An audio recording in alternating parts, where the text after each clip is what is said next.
That one is just absolutely beautiful.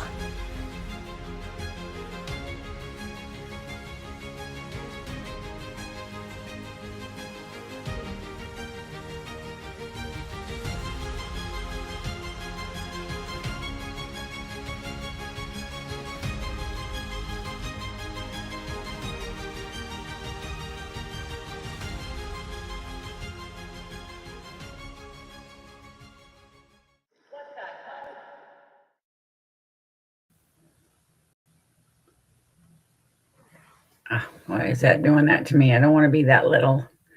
Let me be big. Hey, everybody, how are you? And it's not letting there. Why is that not letting me do that? What the heck is going on? I can get myself up there. There we go. Oh, my word. I swear to God, sooner or later, I'll figure this all out. Welcome, everybody. I appreciate everybody swinging in and watching some of the show. I know Richie has a live going on, and those are always fantastic. Learn a lot from them. And let's see, let's start with the first one in was BMO, who says Maine cryptids. You read a bunch on those, so let's go. Well, Sam agrees, let's go. Hey, Giovanni, how are you? BDA, yep, see, you're watching both shows. You're good there, being able to do that. I get so loopy and can't keep up. Believe me, I was typing to them earlier today and could not type anything right. So don't ask me to type up that I always carry a tape measure because it ain't gonna come out right. Revered Wolf, hey, how are you?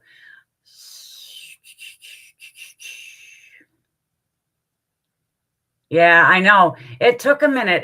You said you had everything set up. Well, somehow when I got in there, I ended up taking off the first video you put up there. And then, yeah, because it wouldn't let me even, like, come on. It had that all set up, so I didn't realize what the heck was going on. So I ended up getting deleted. And, yeah, it took me a minute. But I'm starting to get used to it, Sam. So, yeah, here I am. She tries to help me so much, and I always screw stuff up. Hexus Rider. If I'm real, then say hi. Hello. Let's see. Hi, Mary. How are you?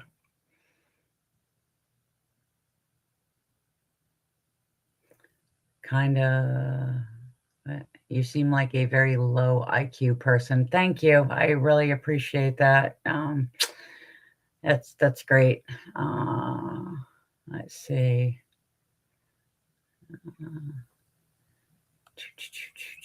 Trying to catch up with everybody. I can't multi. Well, thank you, Giovanni.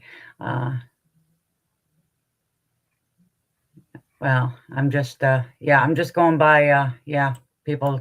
Sorry, Sam. I'm just going by that I do make mistakes and stuff, but yeah, I think it's kind of nice to be told that I look like I have a low IQ, so it's, yeah, great. Anyhow, so tonight the show is on Maine cryptids. I decided to kind of, after the last couple of weeks with everything that's been going on, I decided to get back to basics and kind of just get back to what I enjoy doing. It was just, yeah, so I was like, yeah, let's just do this. Although today I did go out this morning. Sundays is my one day off, and we finally had decent weather where it was not raining. So I went out to a spot that I frequent a lot. And as of late, I've been finding stuff that isn't really big cat. It's a little different than that. I was able to find some tracks possible. I did take photos, I took videos, I took measurements and stuff. And I shared them with Richie and Wojo and Sam just to get their opinions on it. So I may do a show at some point on different evidence that I've been collecting as of late.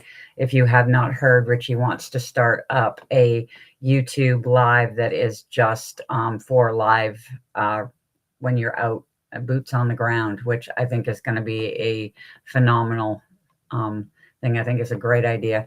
So we're going to sit down and discuss that more.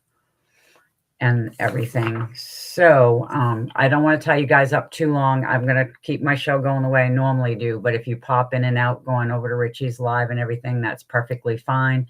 I understand because it's hard, like I said, for me to multitask. So you guys doing it, more power to you. I appreciate that. And Richie announced yesterday that tonight at 8, the Banter family, podcast family, is going to be on. Sam, what is the name of the show? Because I keep forgetting the name. I know it's Dale's, but if you could, pop that up or whatever, that would be great. So that people can check that out later on if they would like to, because I do think that that's going to be fun. It's going to be all of us, and it's just on somebody else's show, so it'll be kind of cool to be able to see, to listen and just, it is going to be fun. I think it's going to be a whole lot of fun. We're just going to take over everything. Hey, Johnny, how are you? The Paranormal Voice. Okay, tonight, the Paranormal Voice at 8. We will be on there, and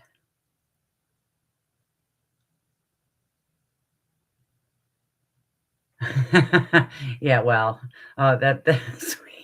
Hey, Jesse, how are you? So with Maine, I mean, you've got your normal cryptids that everybody has. You have, your if you're near the coast, there's most places have sea serpents. There's usually a lake monster somewhere around. Then you have Bigfoot sightings, which we have all the time. Dogmen, things like that. Now, some states have, stranger and different or things. And in folklore for Maine, which I wanted to kind of cover a little bit of that as well, is Bigfoot's part of that as well, because with the indigenous people, they have their stories. They also have stories of what they call cannibals, giants that are cannibals. They have Pamula, which I always loved, the whole the spirit that protects Mount Katahdin. It's a really, really nice thing. I love that a lot. The link for the show. That's okay. That's the link for the show. Okay. Thanks, Sam. And then you have ones like the cougars sightings. Okay. There's wolf sightings. We even had what they called in 2016 Wessie. They named it Wessie because there was a large snake that was seen in Westbrook at one of the ponds. It was reported to police. Police went to check it out, and the police officer investigating actually saw this thing eating a beaver, and it was a very large snake. And then it just disappeared. A few weeks later, a snake skin was found in the park area. And when they took it for testing, it came back as green anaconda, which Maine doesn't have green anacondas. So I'm chalking that up to an exotic pet. Most people don't like the fact that I chalk it up to that, but it's very hard to think that that's not the way that it got here. And the other thing is the snake was never found. The snake skin was. So you have some people that always cry out, hoax and stuff, which without finding the snake or anything like that, it's hard to say. All I can tell you is that a green anaconda is not typical for Maine. Hey, Kelly, how are you? Yes. Okay. So BMO. Yes, we have Cassie. Cassie is the sea serpent of Casco Bay, and Cassie is one of the stories that you'll hear a lot of. The sightings go back to the 1800s, and what I like about the stories with Cassie is you hear the accounts from the sailors, like the first sighting, which I will go over all that because I have all that stuff right here. But this is Cassie. I did not upload pictures today, but this is like a depiction of Cassie.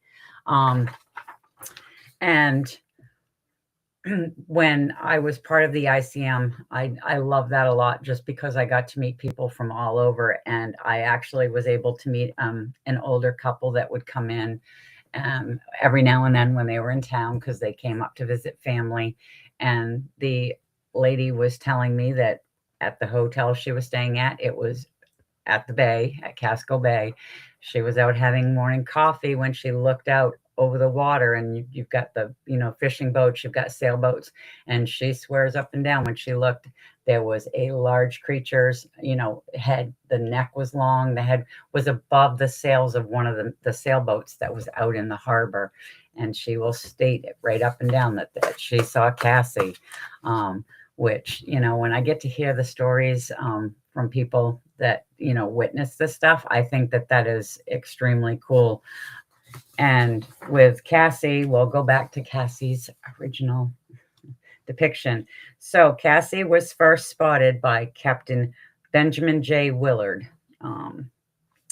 He was a captain. He was, well, let's see, back in the 1800s, you kind of had a lot of different titles that were prevalent to being on a ship, including pilot, salvager, fisherman, pleasure boat captain. It's kind of like a little bit of everything, a little smorgasbord of everything. And he had his sighting in 1868 with the report coming off the coast. It said the crew started in the Nestle, in the Nettie in search, which is the ship. They cruised 3 days without seeing, because they were actually looking for Cassie. They actually went on hunts to try to find this sea serpent. He actually wrote a couple books, a book as well, because somebody said that the person that was doing it, let's see, writes the sea serpent was seen again in 1871. But there was somebody that was interviewed and said that, yeah, he seemed to like to embellish his stories, which I thought was kind of cool. Oh, we've got a whole bunch of people here. Rustum, bro. Hello from, well, hi. Hello. How are you? Wow, Russia. That is awesome.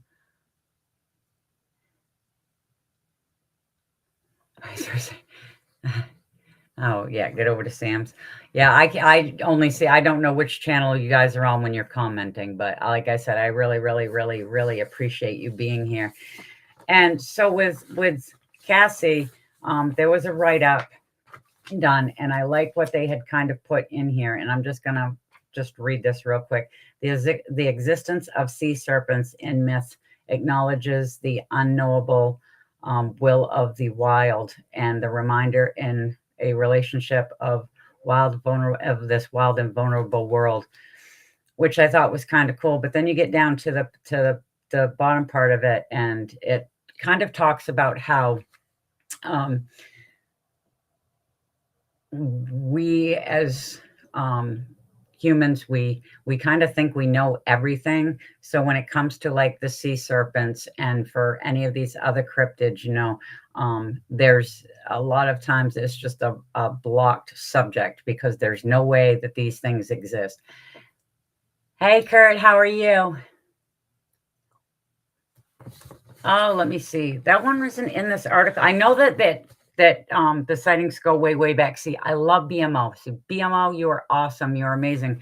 Because these are kind of like notes that I had over the years, because I keep all this stuff. Like I said, this room is just a mess of paperwork and stuff. And but it talks about how, we just think that we know everything, and science is, they know everything. And it goes back to, how did they word it here? I like this. Let's see.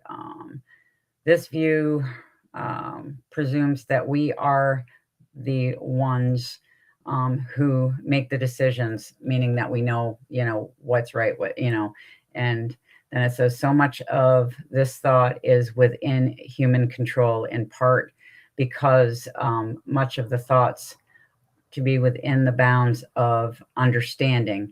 Science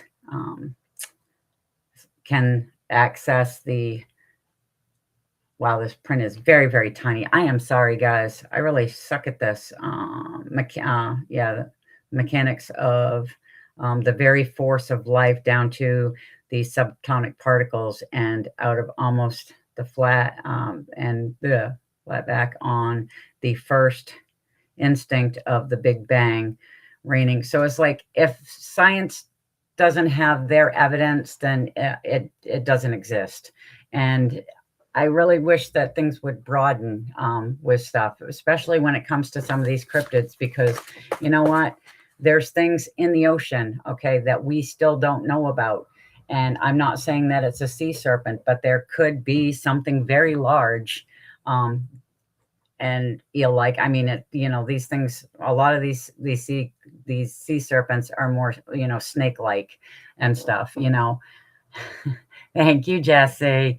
And I just think that to close your mind off on things is just insane. You've got to keep an open mind, but you also have to understand a lot of times too that you're not always going to get the answers you want. And with that, there's, like I said, there's more. I mean, we went over, the little, because Wessie wasn't anything major. The Cassie is very big. I have talked before about the Palmyra pack, which is the dogmen sightings.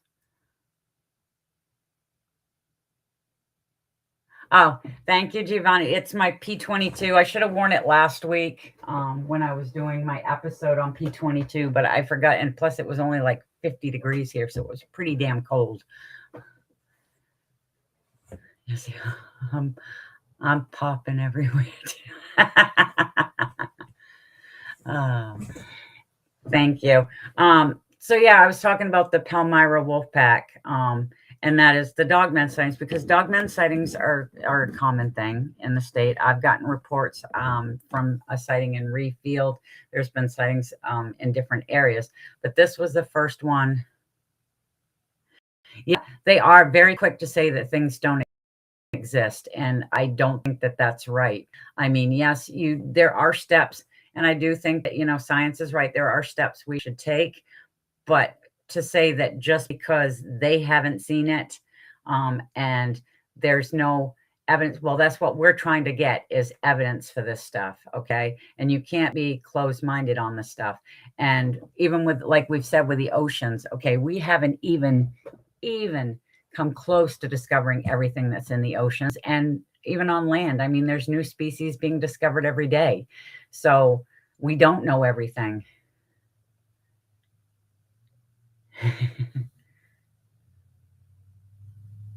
Yeah, well, Champ is in Lake Champlain. Maine has one as well, and that is more of like a snake-like creature too. They call it Mooney. It's from the how is that? The Poco Moonshine Lake serpent is what they call it in Washington County. It's actually in Princeton. And it's described as a giant serpent that moves through the lake and nearby land. Let's see. Story started in 1882. Included huge, large trails near the lake. Said the creature crossed overland towards neighboring Crawford Lake. So, I mean, this one doesn't stay just in a lake. This one, like I said, is more serpent-like. I'm not sure with Champ. I have I know Katie Elizabeth. She does really good work with Lake Champlain and the stuff with Champ, and I think that one is not. It's not considered like a serpent. It's more considered like a lost dinosaur. Yeah, you have Chesapeake Bay. Yep, you do. They're all over the place. And I did find out at one point that I'm trying to figure out where I can't remember where Silver Lake is, but Silver Lake had supposedly a lake moss.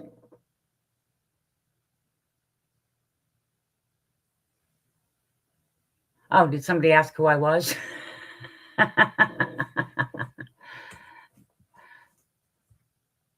Yeah, they're more snake-like in Georgia.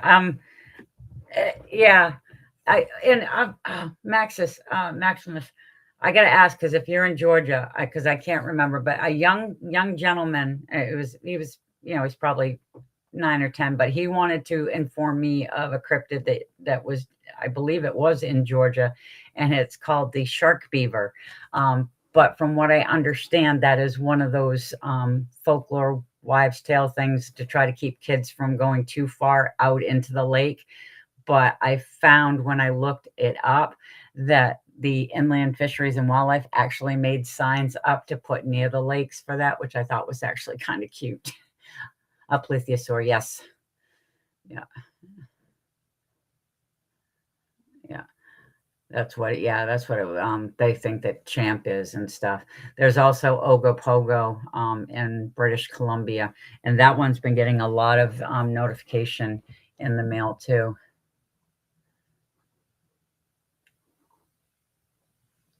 Oh, yeah.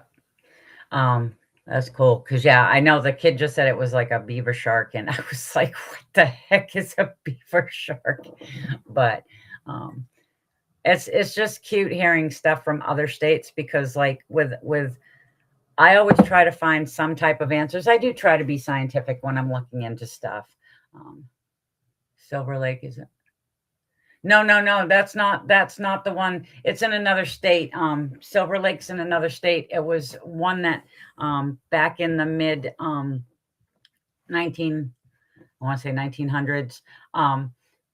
Somebody made a sea serpent and put it out in the lake. There was sightings over like a couple summers and stuff, and then it disappeared. Well, the hotel in the town had burnt down, and when they went when they were going in to do cleanup, they found the serpent with like the raft and everything underneath it. But the thing is even though the whole thing was set up as a hoax, the town actually still has a Silver Lake Monster Festival, which, yeah, I was like, wow. Native tribe name, yeah. High standing stones. Yeah, Maine is awesome. It's the rocky coast to the lush forest. I mean, we've got Mount Katahdin. It's a beautiful state. 90% of it is all forest area. It's hard to believe. I mean, you can drive just a few miles out of Portland, which is a major city here, and there's nothing but woods around. There's actually a state park that's just about 20 minutes away and stuff. And there's a lot of places for things to hide.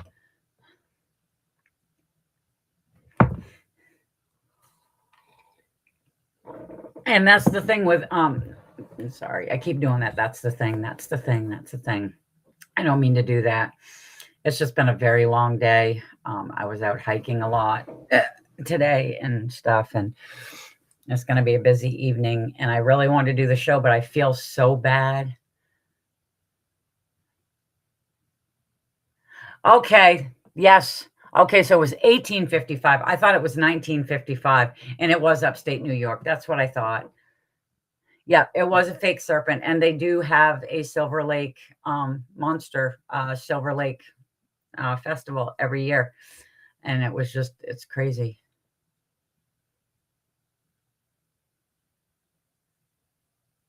The lake, like Arizona, has lizard man, but it looks. Yeah, well, that's the same thing with Bigfoots. We've had this discussion before. Bigfoots and in different regions, different areas, they look different. Okay, they're not the same. You've got like a lot of the ones the stories that you hear from out west or the witness accounts. They're big and they're freaking brawny, and then in the east here, they're more. They're a little bit more slender. They're not like beefy, but they're not scrawny either. And then you've got the skunk ape. They leave different tracks. The in the Midwest there, the Momo and the folk monster, they're actually when you get reports, they're like completely hair covered, even face and everything, and they're very aggressive from reports too that you get. But for some reason, they have three toes. If you see a lot of the prints for the Momo and the folk monster, they're three-toed.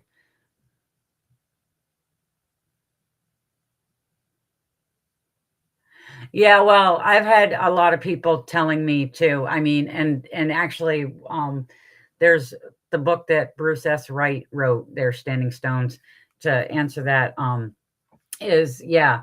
I mean, you'll have there's guides, there's wardens that have seen them and stuff, but they don't usually report too much. He had one where a warden shot at one up near uh, Grand Lake, and he missed. And yeah, he felt bad at that he shot at it once he realized what it was and stuff. But they're not going to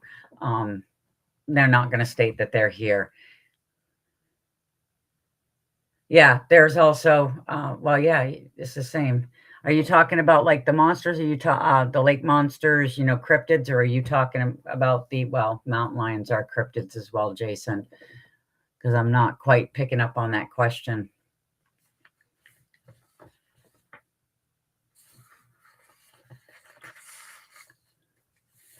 But all right. So, anyways, back to the Palmyra wolf pack. That one, I know something big. Oh wow, that's kind of creepy. There, Giovanni.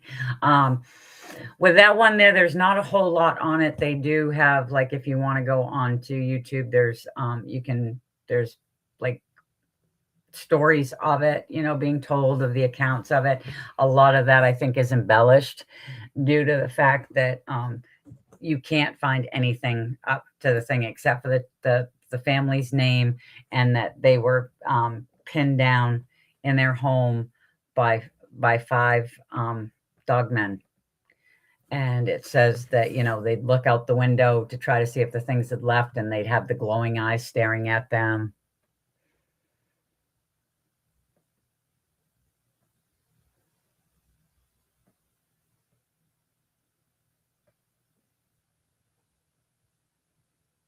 Oh, wow. Yeah, I saw Jason's question, but I didn't quite get what he meant, because I saw that what about in Canada near the border of Maine.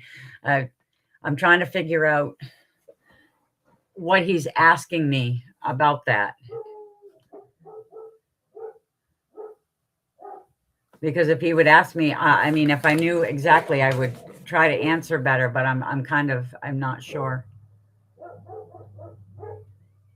Yes. Yep, it was. See, but the thing is when you do, because there's like 2 little tiny excerpts I found on it, and you've got where it mentions just Shelley and Eric, which is the husband and wife, and then there's another one that mentions the daughter and everything, and it says that they did call the police, and it did say that there was tracks found around their house. I don't understand why the police didn't come out to look if they, felt that threatened and stuff, because they did call because they were terrified. Hi, Eduardo.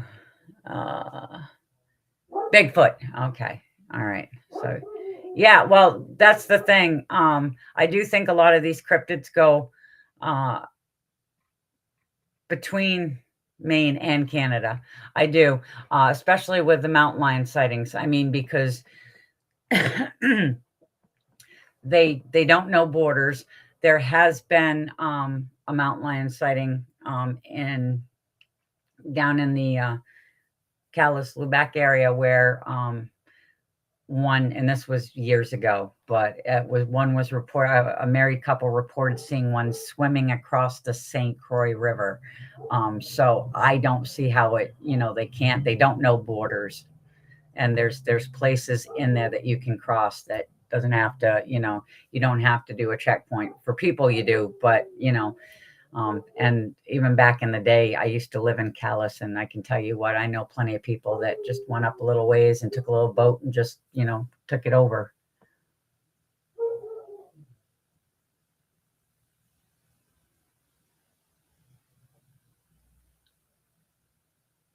Oh, wow. Oh, that is really cool. No snarl, no growl. Wow. Yeah, so it's for me, that one, I mean, it's a cool story. And I mean, like I said, I have had reports of, dogmen even given to me. It's hard to decipher on that one how much I can take. I'm sure that they did see the stuff, because that does report it. But then when you go, you try to listen to what, the events that happened, I do think a lot of it gets blown out of proportion. I also don't think that they really want to talk too much about it. So that's probably why others are trying to tell the story, because they were terrified. And to me, I would be too if the things had, decided to stick around outside my house all night long. But the encounter that they give on there's a couple different podcasts that do it, that discuss it and stuff. That's when I've said it before on a different show, that it just reminds me too much of the movie Dog Soldiers, the way that they do it, because they've got them climbing the house and they've got them doing this and that and everything. More intelligence, only menacing and frightening, just the same, like a strange, calm, hostile menace, almost gentle. Yeah, I still don't know how I'd react coming face to face with a dog man. I have no idea. I've yet to come face to face with a Bigfoot. I've seen plenty of signs, but I have yet to come face to face, and I don't even know how that would go. I've had a bunch of people, because I've done this for so long, and at least with Bigfoot, and had such an interest in it, that everybody's like, I can see you now. You're going to be waving, and you're going to be, all, hey, I'm over here. And I'm like, yeah, no, I don't think so.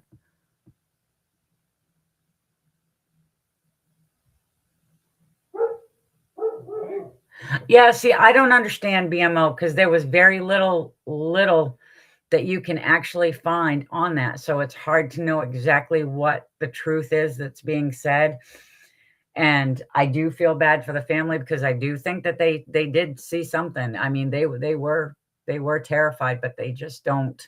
Um, I don't think that they want the publicity from it either, because you've got to think, even with that, it's going to kind of be a lot like when somebody has a Bigfoot sighting. They're going to want to, just like you're going to have people wanting to come check the area out and stuff, and they may not want that. I know I wouldn't want a ton of people just trampling through my place. Hi, John.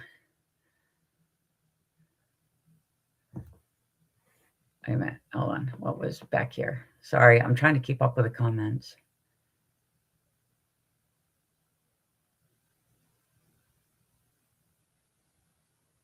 What kind of big cats do you normally see in Maine? Usually it's bobcats and Canadian lynx. And the Canadian lynx are in danger, but boy, have they made one heck of a comeback, because the past 2 winters, people have been getting them left and right on trail cams. They're actually in city limits. There was one 2 years ago that was in Brewer, in somebody's backyard. Oh, really? I did not know that, BMO. The original story. Wow. Yeah, no, have no idea. I've never heard that. And like I said, I was trying and trying and trying to dig up anything I could find on that, and it was crazy. Hi, Rachel. How are you?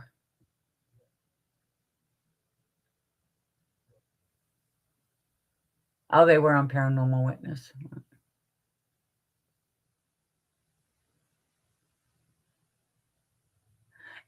When it comes to this stuff, it doesn't matter if it's dogmen, if it's Bigfoot, even if it's the mountain lions.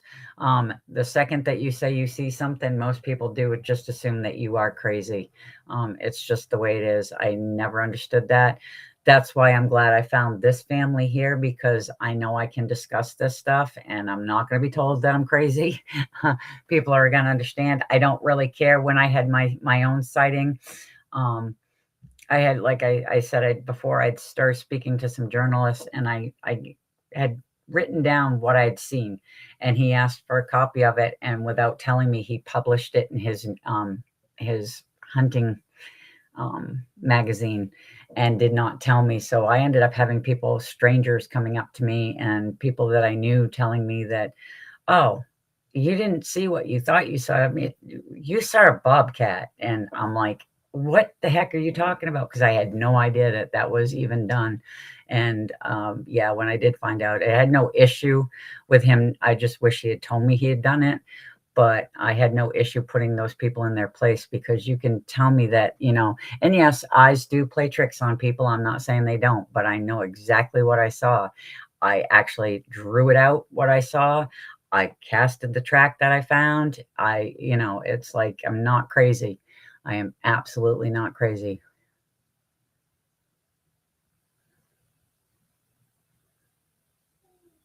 Yeah, Florida has the yeah, we've got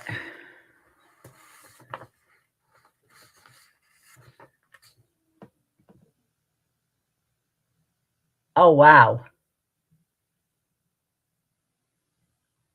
I have not heard of that. That is cool, BMO. I actually got to write that down because I want to know more about that. That is really, really awesome.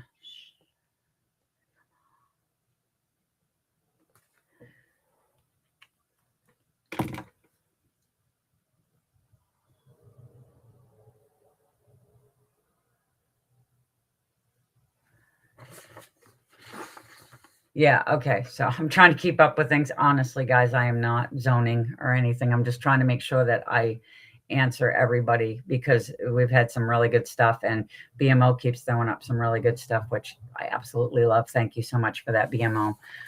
It is really, really nice because it's, well, for me, it's nice that somebody else has the passion for this as well. And it's, like, I got the best compliment the other last week from BMO about the passion that I have for these big cats. But I love the passion that BMO has for, all of this stuff. I mean, and the answer, if you have a question, man, bam, BMO is right there.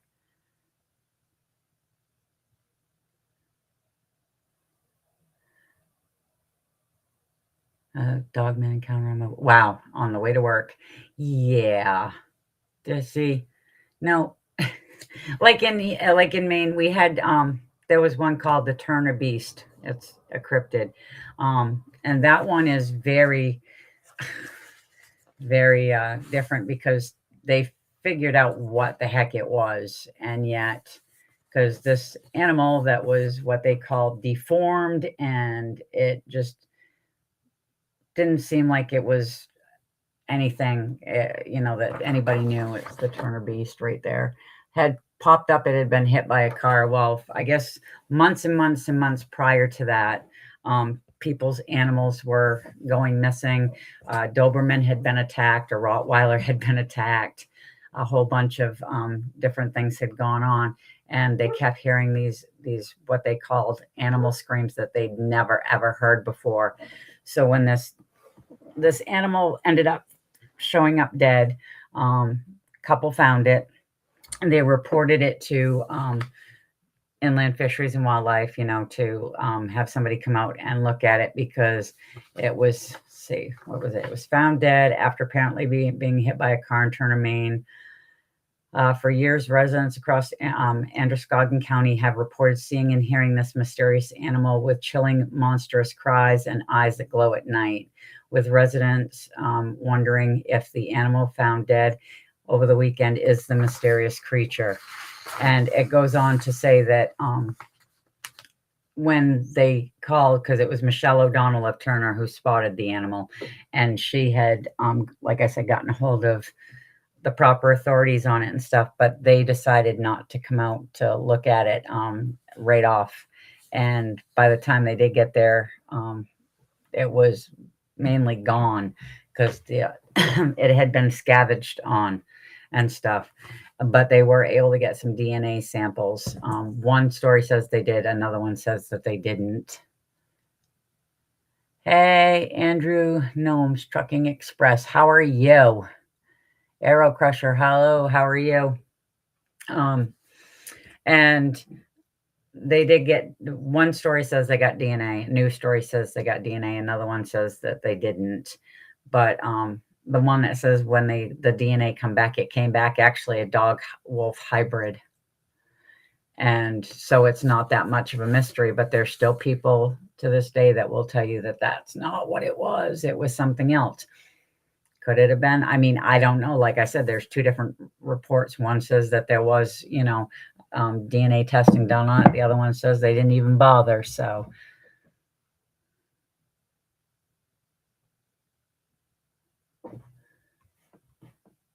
oh, hold on. I'm missing something here. Uh, you need a 1-2. Okay. All right. I think yeah, we go. All right. I just saw a Grimo. Oh, Dinosaur wild, very weird among the world. Yeah, weird. Because this whole the when it comes to cryptids, you got to think some of this is stranger than strange, and then some of it is, I don't know. For a lot of us, it's one of those things of, oh wow, this is so cool because what if? And I think that's what drives us. We want to know more. We want to learn more. We want to just find out the truth, and that's what I love doing. Why I love doing what I do, because I can get out there and I can look. And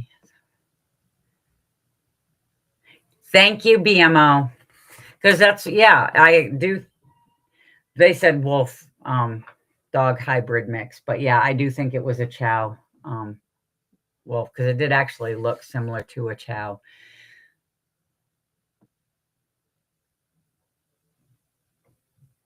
Yeah, we do see. The thing is, though, is I mean, we've had chupacabra sightings too in the state.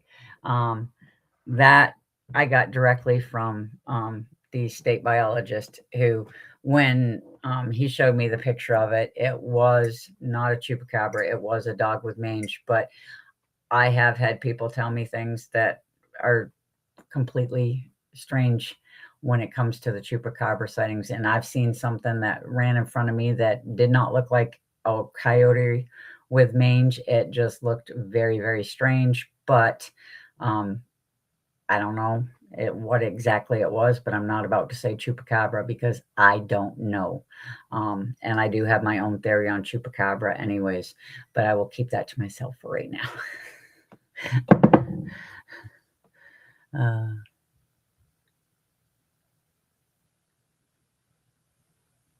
Yeah, it's you just want to find the truth. Like a foxman or no, I haven't heard of anything like that. And like I said, with the cryptids, I mean, there's just so many that are similar to what, they're all over the place. I mean, the lake monsters, the sea serpents, Bigfoot, dogman. I mean, the list goes on, and even the chupacabra ones. I've gone over all of those. And then you have the ones that aren't supposed to be here, like the mountain lions and the wolves. And I did look into that too, because Maine does have a Maine Wolf Coalition, and there have been sightings that go on with that, and a lot of times there's a lot of headbutting with that. But I did find that it was actually kind of cool because once they get backed into,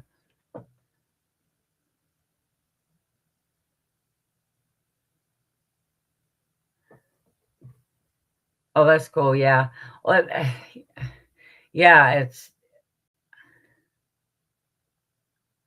well, the first story of the chupacabra came out of Puerto Rico, and the woman who described it had it looking like it was some type of little alien with spikes.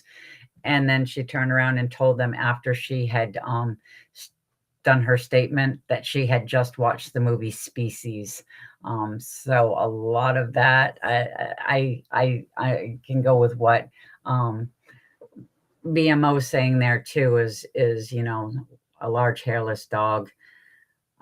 But it's hard to say. Like I said, I have a theory on it, but until I know more, I'm not going to throw my theory out there, because I don't answer anything or try to answer anything that I don't know for sure. I just, like with this stuff here, this stuff is stuff that's gone around. It's stuff that I know, other people know, and everything. But if it's something that I'm not completely 100% sure, I don't do anything.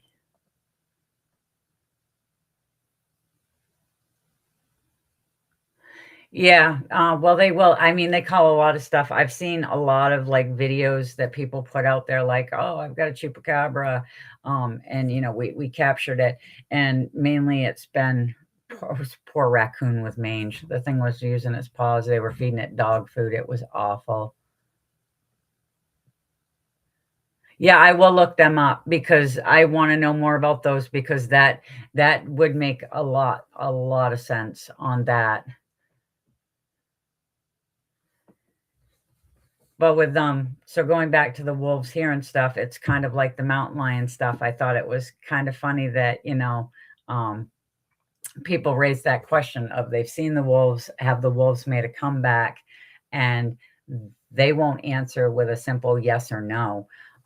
They prefer to just kind of play it the way that they do the mountain lions, and that say that there's no established population. With the mountain lions, though, they say there's no established breeding population. They're not doing that with the wolves, but they also, they have to make sure that that there's no established population of the animals here, which granted there isn't with the mountain lions, but we have them. I'm gonna fight that until the day I die. And like I said, if I'm wrong, I'm wrong. I think it's a good fight. I'm gonna fight the fight. I think it's worth fighting for. I actually just got done on Friday talking to a reporter from the oh, excuse me, the Atlantic magazine out of Washington. She had reached out because she had questions about the possibility of mountain lions recolonizing in the eastern states. And somebody had mentioned my name and my sighting and the research I did. So I had a lengthy conversation with her the other day. And that's the thing, organically. Yeah. I mean, they do move around in transit, but I think they're coming back organically yep. And that's what's great about it. I think that's what happened in Michigan too. People have been having the sightings in that state for years, especially in the northern peninsula. And they kept saying, no, no, no. And now, because of the woman getting the two on her, the video from her car of the two cubs there, they have now declared that they do have babies, and they're acknowledging the fact that they have a breeding population. Yeah, I don't bother with local news anymore. Mr. Dash too. But yeah, so that's, I mean, there's certain things and just certain stuff, and I don't want to go over too much, but I do really, really, really, really want to discuss a little bit about Pamula, because I that is our precious guardian. And I say precious meaning lovingly, because I love this whole thing. And I'm missing something here because I pulled it out earlier, but I must have dropped it. But yeah, the Pamula is the guardian of Mount Katahdin. And when you get the descriptions of Pamula, he has a moose head, a human body. He has got wings of an eagle, wings, and he's got and then he's got talons. Yeah, he's got like the bird legs with the talons. I'm trying to get because it's the way they depict him in so many different things. There's so many different ways that he's done, but I love the fact that he just kind of, he protects over, he watches over, he's there so to make sure that there's respect. And for a while there, you supposedly weren't able to climb to the top of the mountain. It was kind of like an off limits thing, or Pamula would bring down a wrath upon you. And it's just one of those, because I love the stories from the. What are your thoughts on the possibility more than one source where the dogmen may be from? I don't think it's all shapeshifters. I don't know. I'm sure there's more than one dogman. Oh God, Linda Godfrey did really, really good work on that.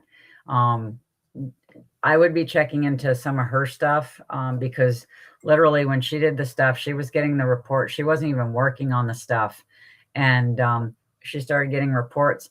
And she actually, the witnesses she talked to, she had them go through lie detector tests.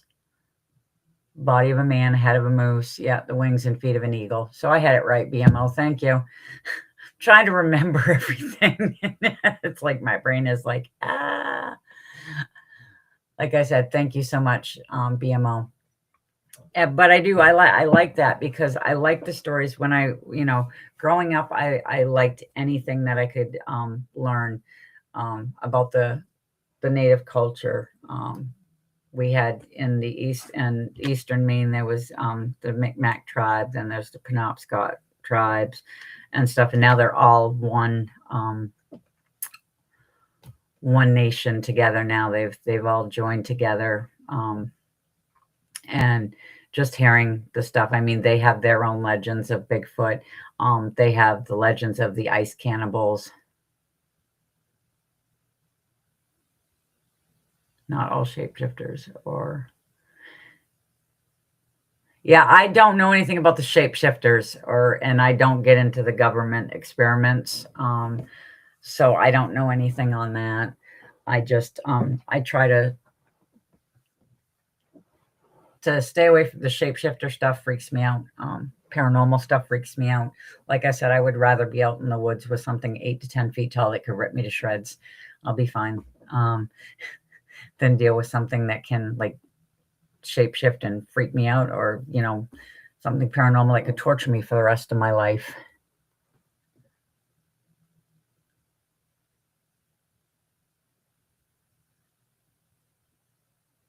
Oh, you're thinking, like in a spiritual realm, manifest into hours. Yeah. That's a good theory. I don't know. Because I always try to stick with like this, flesh and blood. It's here, it's there. But I have learned a lot from Richie and Wojo and realized that, it's not just black and white. Because then I come down to, this whole thing of, the sciences, everything needs to be proven. Oh, wow. They're usually recorded wearing clothing. Wow.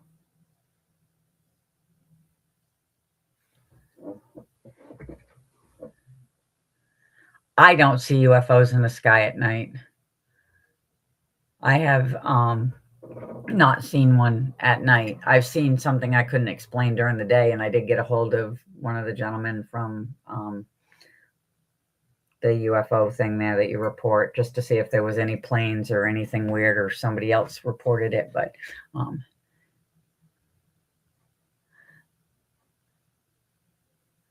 yeah, you'll have to investigate. It's a really, really, it is. And there's a lot on Pamula.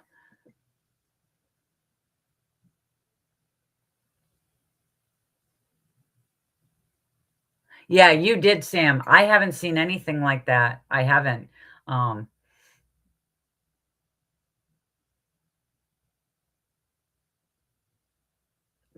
Yeah, see, that is like, that's creepy to me. That's so creepy to me. I don't understand. Yeah, and so the last one that I'm going to finish off with, though, is one that I've done before. I've talked about it before, but I did a talk on this as well, and it's the specter moose, and it's the white moose that people have reported seeing in Maine.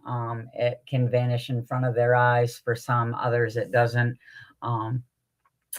But what's different is you've got, your typical moose is big, don't get me wrong, but this one here actually stands between 10 and 15 feet tall.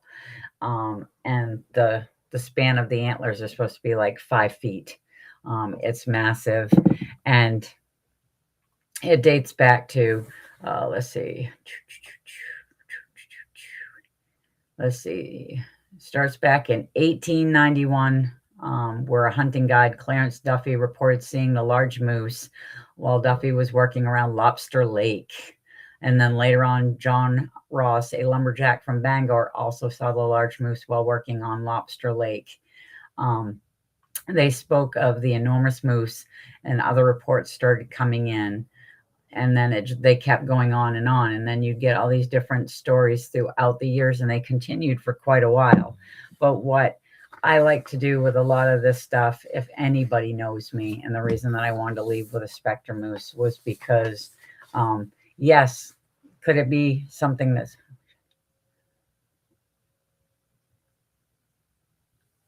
Oh, that would be cool. That would be really, really cool if you could find more depictions, encounters with children. Yeah. Yeah. Old Moxie. And the stories went on. I mean, there was people would they're riding his bike. The thing kind of darted at him, treed him. He was up in the tree for hours at a time before the thing went off. Another person was out walking and ended up getting chased into a wood pile where the thing kept just jumping over it and jumping over it and jumping over it before it was gone. A hunting party supposedly shot and killed this white moose. They had... Sorry, the description is very bad, but they slit the throat, hung it up, to drain it and stuff so they could get ready to dress it in the morning. And when they got up the next morning, it was gone. They were all kind of flabbergasted. A few hours later, this moose supposedly walked back through their camp, through their hunting camp, slit throat, just kept walking through. Freaked them out. They started shooting. And then a few hours later, it was seen 90 miles away in another town. So it's insane with a story. But then you get to the point, though, of, okay, so you had where it disappears and where, it doesn't. So how much of this is this, the folklore, or could this be a real animal? And so that's when I start looking, well, I want to find out. I want to know what the possibilities are.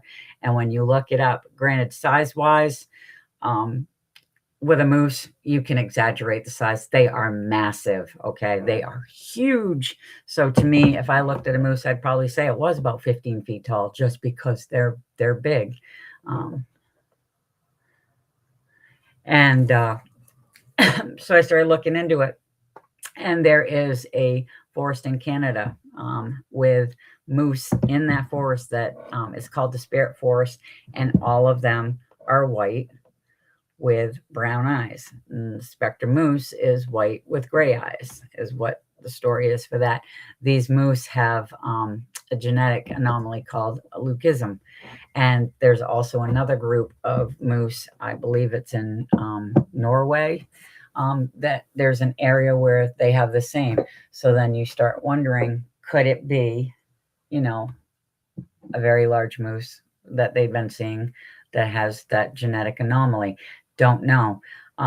But the specter moose is one of those stories that sticks in with the cryptid community, and it sticks in with the folklore. And I have had people actually come up, one young woman, because I was discussing it because I found it very, it's a very fascinating topic. Could it be, the specter moose, or could it be, an actual, animal with a genetic anomaly?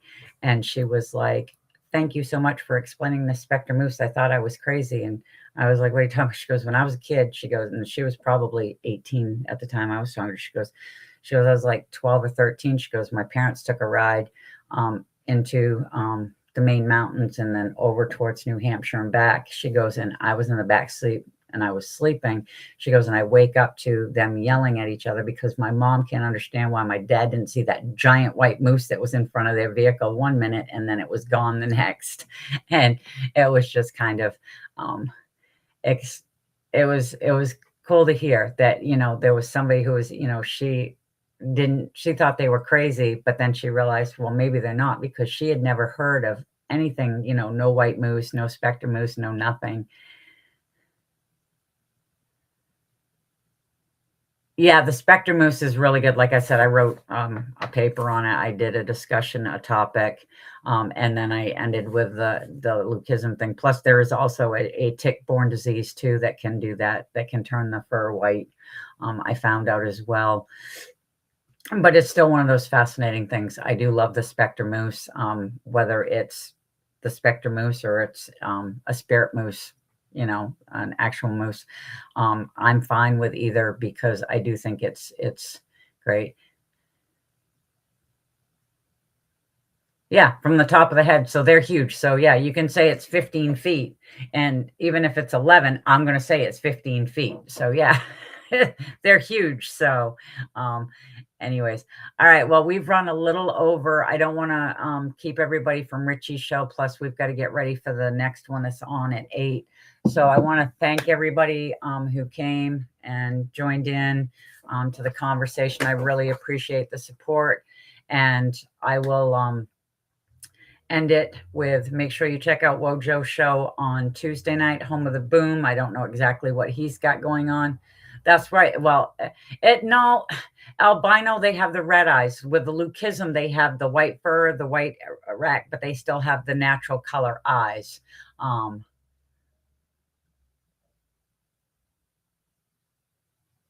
But many sightings did happen on the, yeah.